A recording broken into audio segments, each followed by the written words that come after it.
Yeah, there was just something like, there was something special about that time where it was like, I don't know, the moment meant so much more. You know, there used to be something about the past that the moment you couldn't copy it, you couldn't record it. Like, I think that's why those times, you talk about some of this in your book, man, and it's like about time and like, God, like the moments of when I was a kid or sitting there laughing with my friends, like the moment was so much more real because you were never going to get it again. Right. And you couldn't necessarily record it, and you sure as hell couldn't share it. There's a study on this, man. I don't know, I'm going to say it's like 20 years ago, or 25. The moment was the biggest dopamine rush. The jump, the cresting of the mountain, the pulling off whatever you tried to pull off. Yeah. Scientifically measured, the biggest dopamine hit. Cameras and, mobile devices and stuff come out. It slowly turned to the recording of the moment, the snapshot.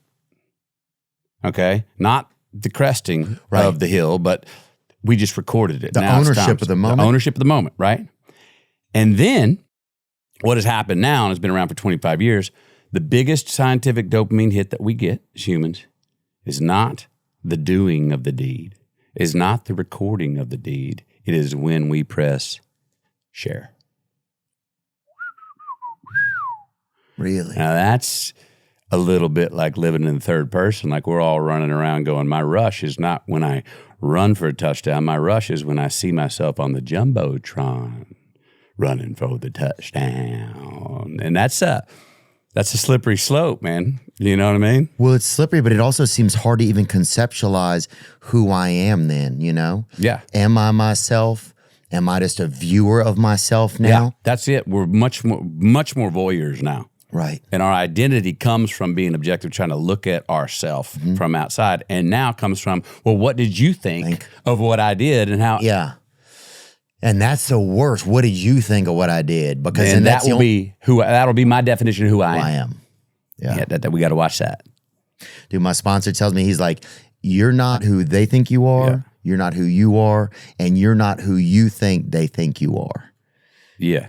I think I might, I don't know if I messed it up or not. No, but I hear what you're saying. Yeah. He's like, but yeah, it's just interesting how that. Especially with these kids these days, man. It's hard enough as adults. But I think as adults, we put our thought process onto them, and I think they live in a different world and realm that we kind of can't conceptualize because they don't seem as affected as, you know what I'm saying? Yeah. And it's hard to even know.